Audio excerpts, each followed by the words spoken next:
Меѓу нашите советници има луѓе од СДСМ, од коалицијските партнери, од шарените, независни.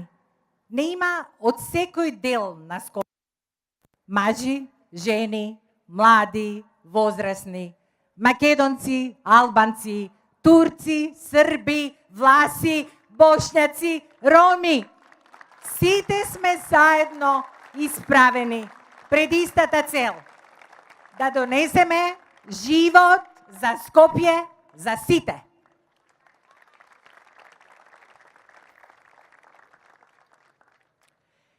Тука сме за да го промениме односот на собранието кон градот Скопје. На 16 октомври Скопје ќе добие градски совет кој ќе ги почитува граѓаните. Ќе биде постојано отворен за нив, упорно ќе стои зад секоја позитивна иницијатива и ќе донесува одлуки транспарентно, за кои ќе бара исполнување и посветеност од администрацијата на градоначалникот Шигел. Убедени сме во неговата способност да биде татко на овој наш град.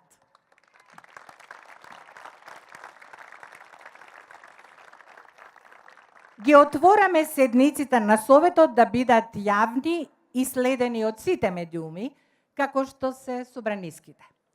Нема да има повеќе тајни седници во 3 наутро, нема да има урбанистички планови носени вон процедура, нема да има сечење на паркови со полициски специјалци.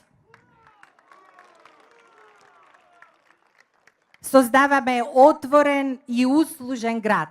За сите овој град мора да почне од куќните совети и местните заедници па нагоре. Самите треба да научиме да се организираме и да си ги решаваме проблемите сами. Ако градоначалникот доаѓа да ни ги поправа улиците и да ги отпушува цевките, тоа значи дека службите на градот затаиле во работата. Ние се обврзуваме да ги почитуваме сите граѓански иницијативи и ве охрабруваме вас, граѓаните, да земете учество во креирањето на јавните политики. Само така ќе го смениме односот кон политиката. Па наместо по кафеаните, дома, по улиците, на работните места, да се бавиме со политика. Ајде сите заедно да станеме креатори на политиките на нашиот град.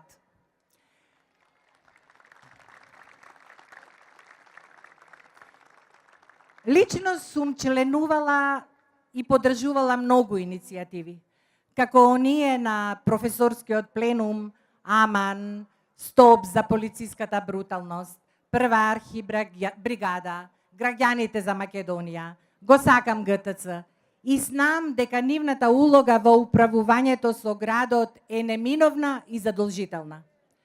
Во таа смисла би сакала да ве уверам дека референдумот за ГТЦ ќе биде почитуван. ГТЦ ќе биде уште поотворен за граѓаните и ќе остане како споменик на отпорот, нашиот бастион кој го прегрнавме и никогаш не го напуштивме. Почитувани сограѓани, за да се изгради зграда се потребни само пари. Но за да се создаде парк е потребно многу трпение, време и љубов. Потешко е да се одржи дрворед, отколку да се изгради една улица. Скопје мора да биде град каде веќе направеното ќе има употребна вредност, а хигиената и комуналните прашања да бидат еднаш за секогаш затворени и заборавени во смисла на прљавштината која што ја гледаме.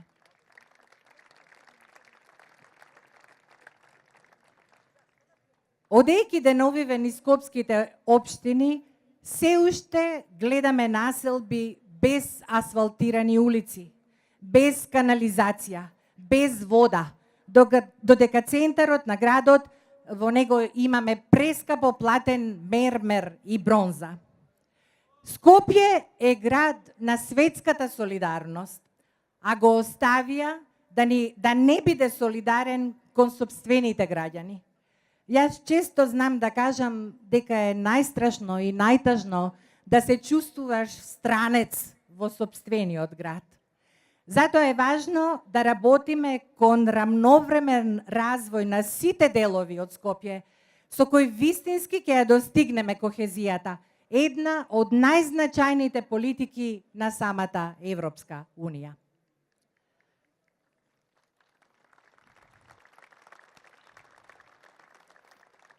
Почитувани, секој од нас му припаѓа на некој дел од Скопје.